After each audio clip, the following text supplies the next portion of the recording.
bienvenue à cette émission. Je suis heureuse de vous retrouver et certainement que vous avez attendu avec impatience le moment de revoir André Raymond à cette émission.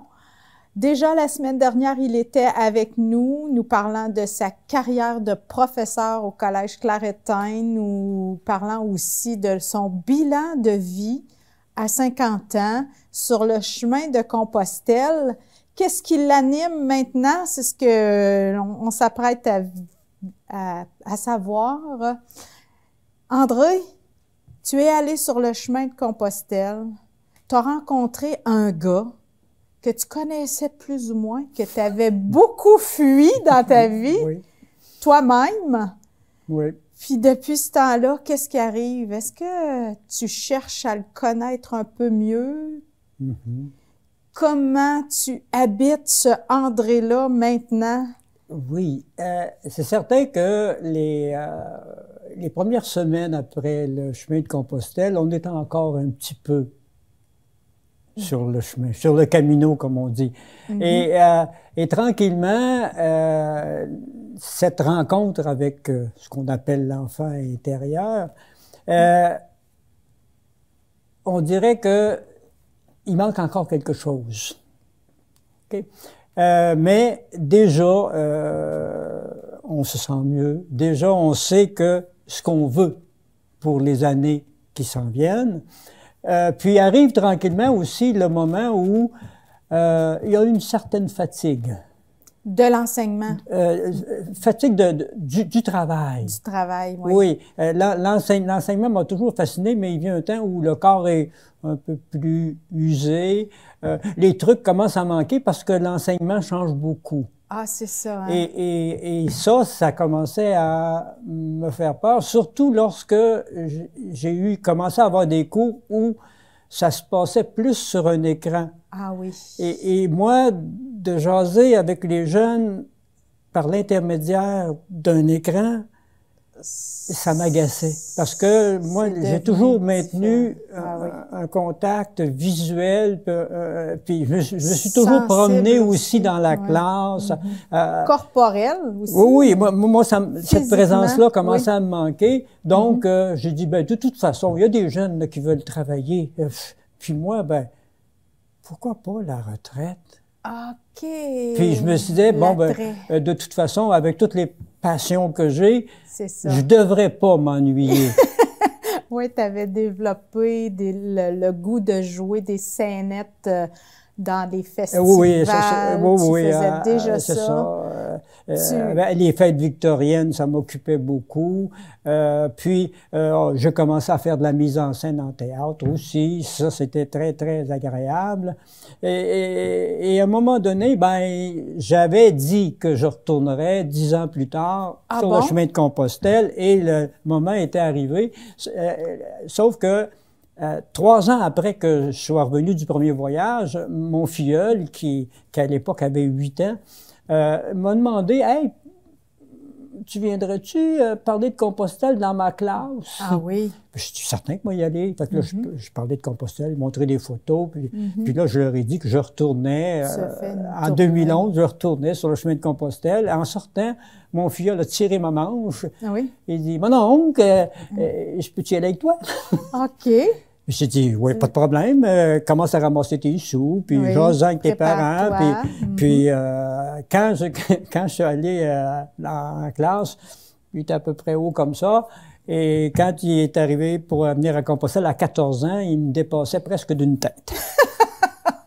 Ça avait changé. Ça a été aussi très agréable. Donc, tu es retourné.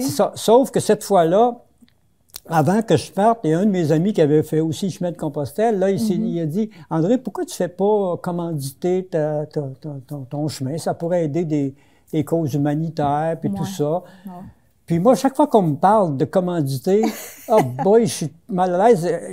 Ramasser de l'argent, moi, là, Oh, oui, je comprends. Je dors plus, là, puis... Oui, Fait ok. que là, non, mais il n'est pas question que je ramasse de l'argent. Non, c'est pas grave. Regarde, les gens vont s'arranger pour eux autres même, pour pouvoir trouver les sous Tu qu'ils veulent voulais, avoir. autrement dit, trouver un sens à ce voyage-là. Oui. Quelqu'un t'invitait à chercher un sens à un deuxième Oui, voyage. oui, c'est ça. Puis là, ben, à un moment donné, la première cause, ça n'a pas fonctionné. Puis après ça est arrivé, on commençait à vouloir Construire, faire l'acquisition d'une maison pour la maison Marie Pagé. Puis là, j'ai dit, oh, oui, voilà, là, oui, ça irait. Puis ben, encore là, je leur ai répété, mais je ramasse pas d'argent, moi, là, par exemple. Là. Mais j'ai dit, j'ai pensé, là, moi, étant donné que je ramasserais pas d'argent, mais ce que je pourrais faire, là, je pourrais rencontrer des gens qui sont malades, oui. qui ont une maladie qui est presque définitive, puis marcher une journée pour eux autres sur le chemin de Compostelle. Il n'y a eu aucune réaction. J'ai dit quoi, c'est pas une bonne idée. Non, mais ils ont dit, on s'attendait jamais à ça. Là. Mais si ça te tente, vas-y. Là, ils ont commencé à me donner des noms. J'en ai eu 6. Le premier à qui j'ai téléphoné, je dis, bonjour, comment ça va? Oh, il dit, je m'excuse de vous avoir demandé comment ça va. Ah. Il dit, pourquoi? Il dit, moi, te le dire comment ça va, moi, je sais. Donc, tu faisais ni plus ni moins les l'approche tranquillement. Oui. Et puis là, quand je suis arrivé chez eux, il riait encore. Il dit, écoute, on sait qu'on est malade, là, il n'y a pas de problème. Là, tu peux me demander comment ça va, moi te le dire. Il y a des journées, ça va bien, bien mal, d'autres, ça va... Après ça, j'ai commencé à rencontrer les autres. Puis chaque fois que j'allais voir quelqu'un, il me disait, hey, va donc voir telle personne. Telle autre. Ah oui. Ce qui a fait que je me suis retrouvé avec une quarantaine de missions sur le chemin de Compostelle. Des missions, carrément. Oui. Il y a des gens qui m'ont demandé de dire un chapelet. Ça faisait bien longtemps que je n'avais pas fait ça. Oh là là! Mais je l'ai fait avec tellement de bonheur. D'autres, il y avait des poèmes que je devais laisser. Il y en a un qui m'a donné un livre pour le laisser à un refuge. Donc, ton deuxième chemin de Compostelle était un chemin de missionnaire. Oui. De mission. Oui. Et j'avais même un peu des cendres de quelqu'un pour pouvoir le laisser sur le chemin de Compostelle. Ça, là, tout le long du voyage, là, je sentais que j'avais quelqu'un avec quelque chose d'extraordinaire à faire. Puis, je terminais en versant le reste des cendres dans l'océan à la fin du chemin de Compostelle. Alors, tu avais toute une équipe, tu avais plus que ton sac à dos cette fois-là. Tu portais des gens, des intentions, des étrangers. Oui. C'était ton initiation à ton bénévolat parce que maintenant, tu es très impliqué à la maison Marie Pagé. C'est ça. Tu es revenu avec ayant à cœur de suivre une formation. Oui. C'était clair parce pour toi? Oui, parce qu'en venant de Compostelle, déjà, je voulais suivre la formation parce que j'avais déjà aussi, entre-temps, été à la maison chez des gens qui avaient besoin de répit. Soins de fin de vie. Oui. Puis, aussitôt que j'ai fait les premières journées, là, t'es tombé amoureux. Ah oui.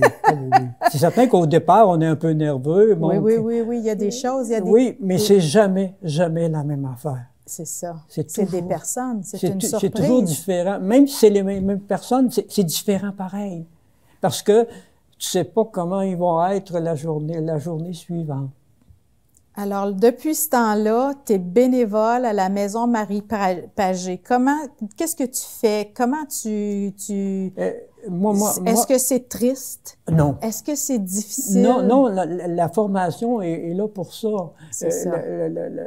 Dans la formation, ce qu'on nous montre, c'est que ces gens-là, faut les aider à se sentir vivants jusqu'à la fin.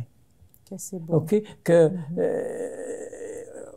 On démontre pas de peine par rapport à ce qu'ils ont. Non, on est là parce qu'ils sont encore vivants, puis on veut continuer qu'ils se sentent vivants, qu'ils reçoivent du confort. Puis, c'est certain que quand on rentre dans une chambre, c'est avec un grand sourire, puis un bonjour, puis on s'informe un petit peu, bon, la nuit a été bonne, mais on limite nos interventions.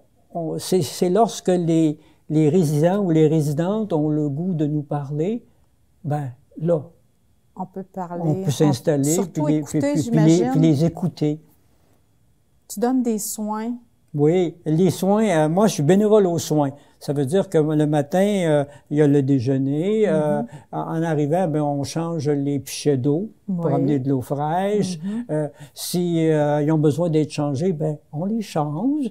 On fait aussi, on s'occupe de la toilette, de pouvoir rafraîchir leur corps.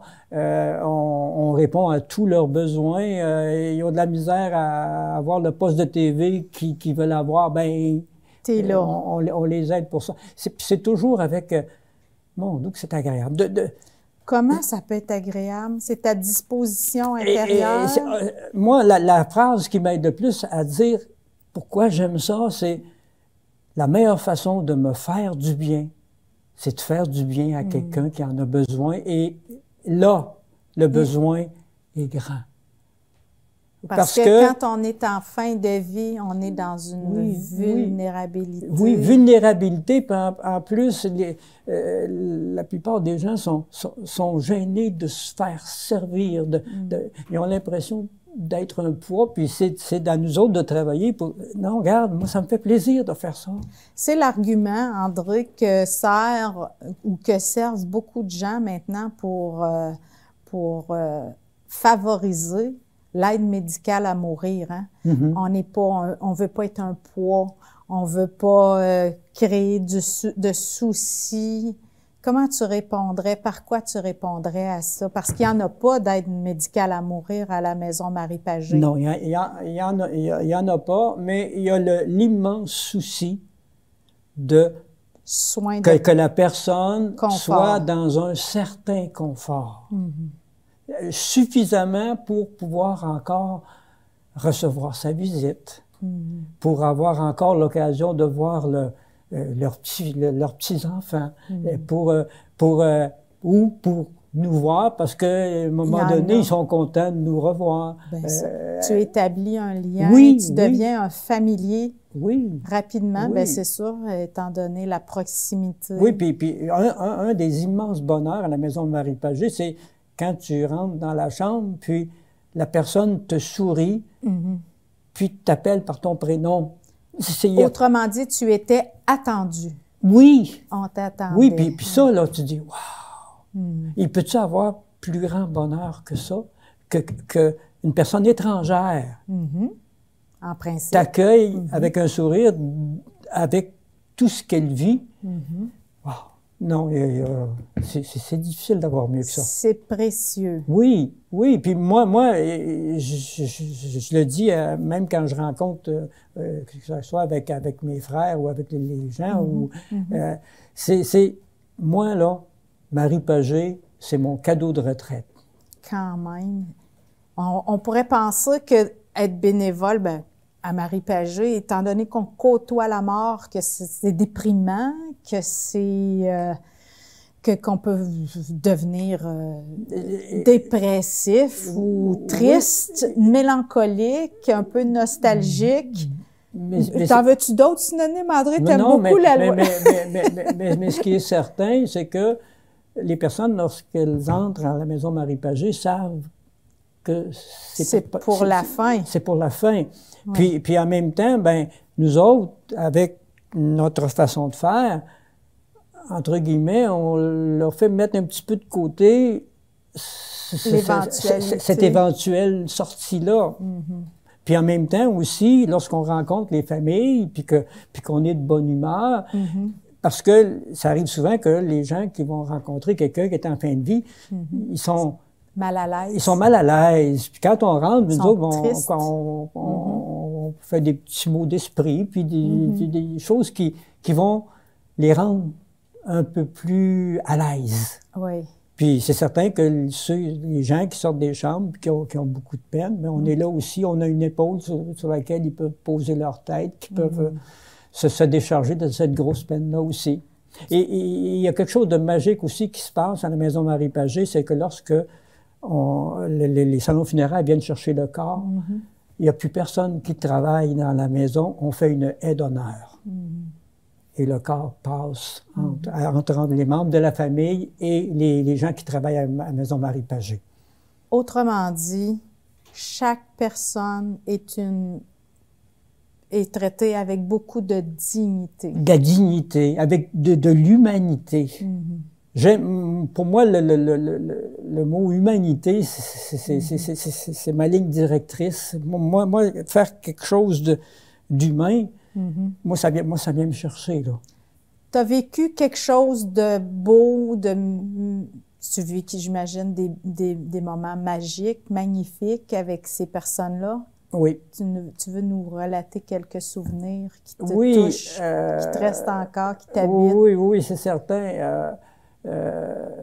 Parce que on est tenu beaucoup aussi à la discrétion. Bien aussi, sûr, bien sûr. C'est ça. Sans révéler de secrets, non, mais bien sûr.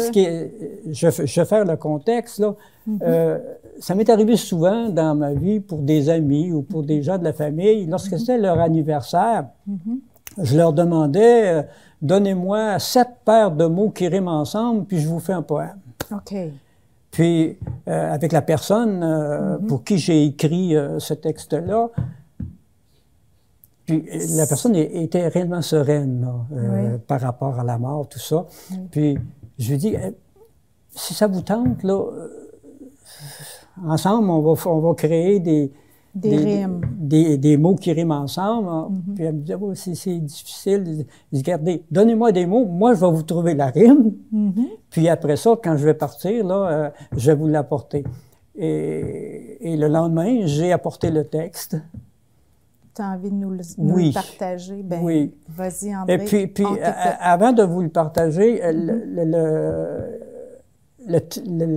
l'image thématique de la Maison Marie-Pagé, c'est le papillon. OK. Et ben, tout le monde sait que une grande partie de sa vie, c'est une chenille qui rampe, puis qui mange, puis qui mange, puis qui mange, puis qui mange. Puis à un moment donné, ben, probablement qu'elle est tannée de manger. Elle s'installe, elle s'enveloppe. Oui.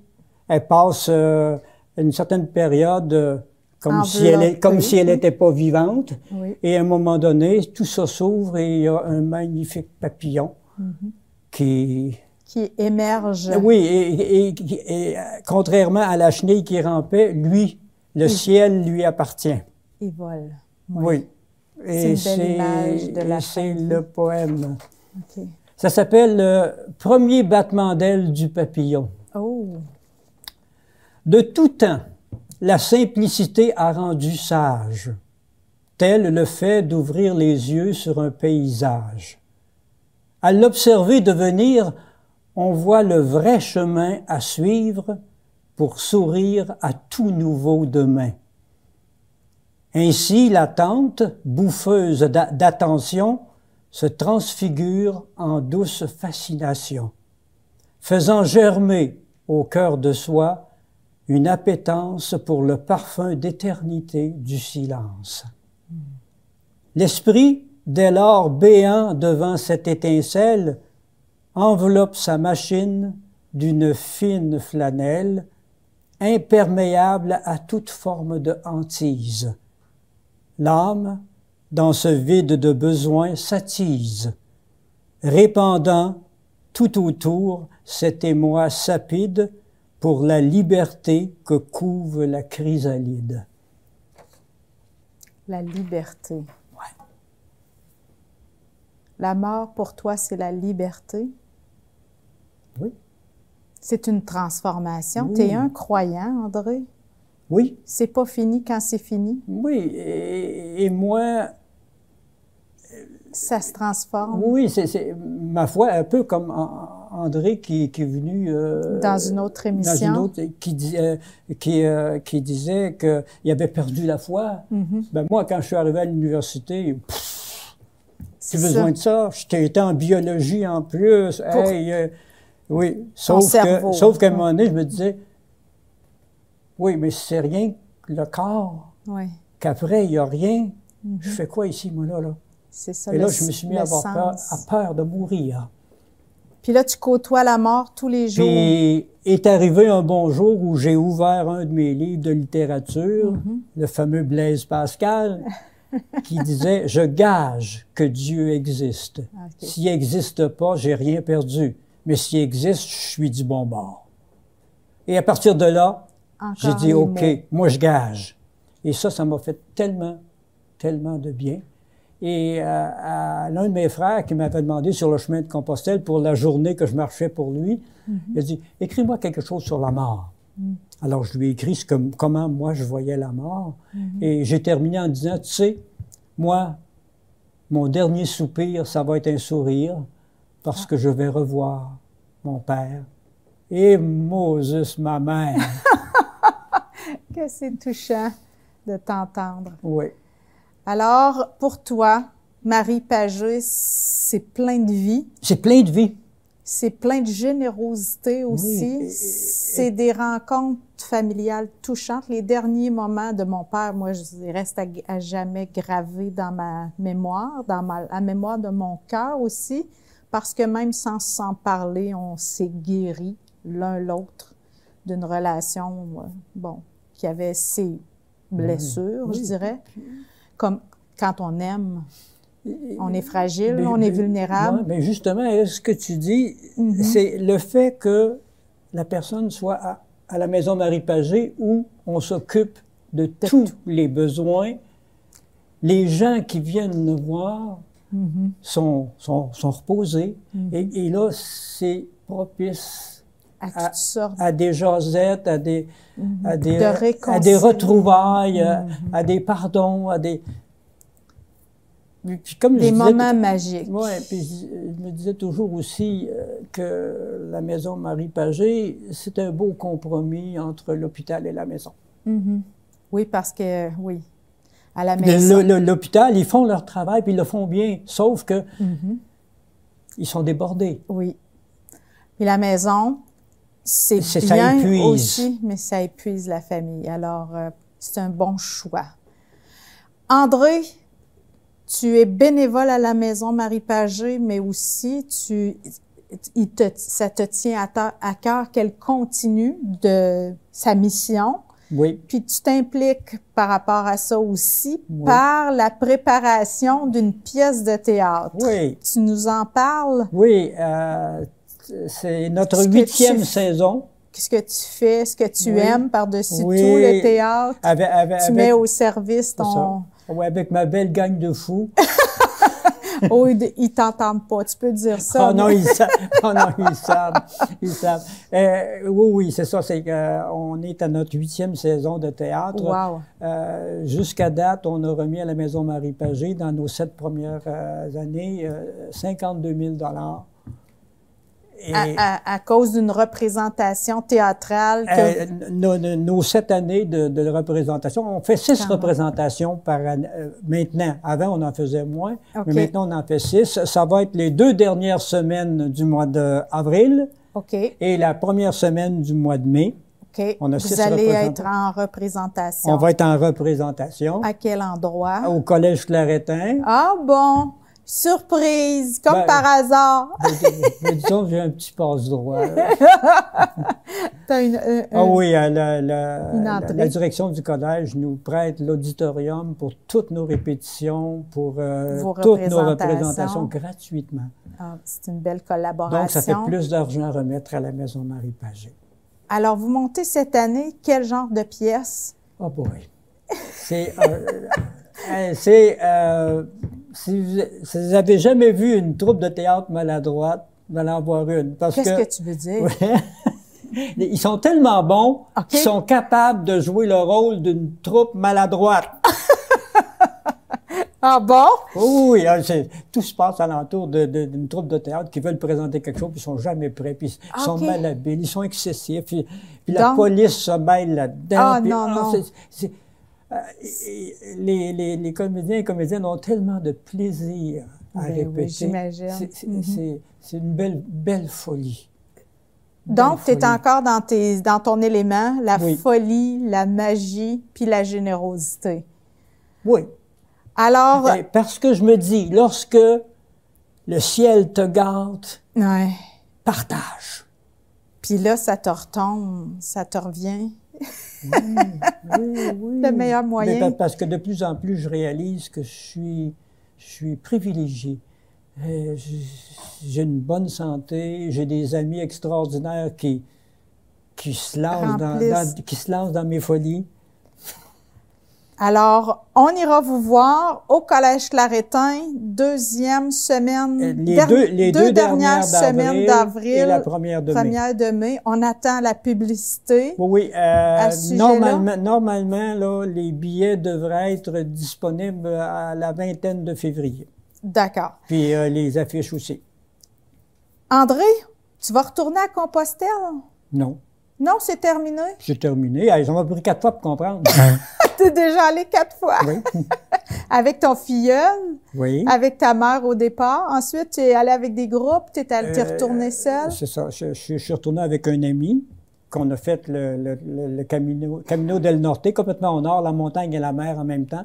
OK. Puis le dernier c'était ma fille, mon bébé, avec son mari, qui nous ont invités à aller avec eux autres. Ah, quand Ça a même. été Compostelle familiale.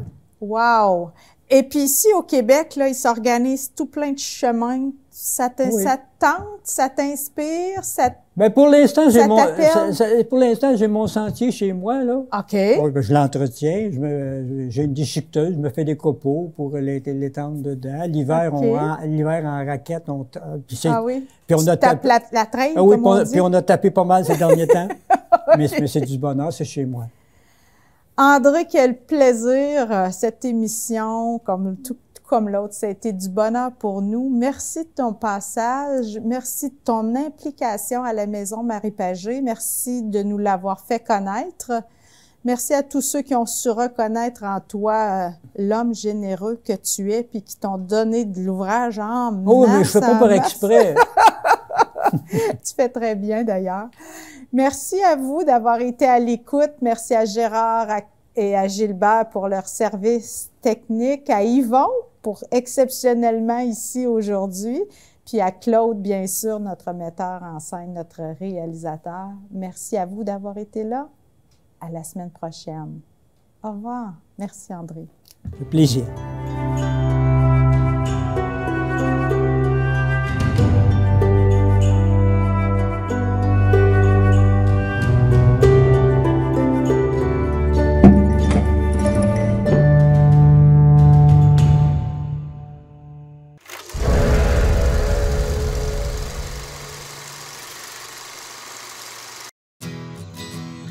Je m'appelle Kéliane.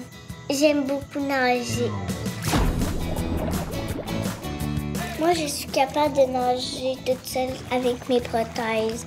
J'aime faire des chandelles dans la piscine. C'est comme si tu marchais sur les mains. Les amputés de guerre m'ont donné ma jambe et mon bras de natation. J'adore mes prothèses pour aller à l'eau.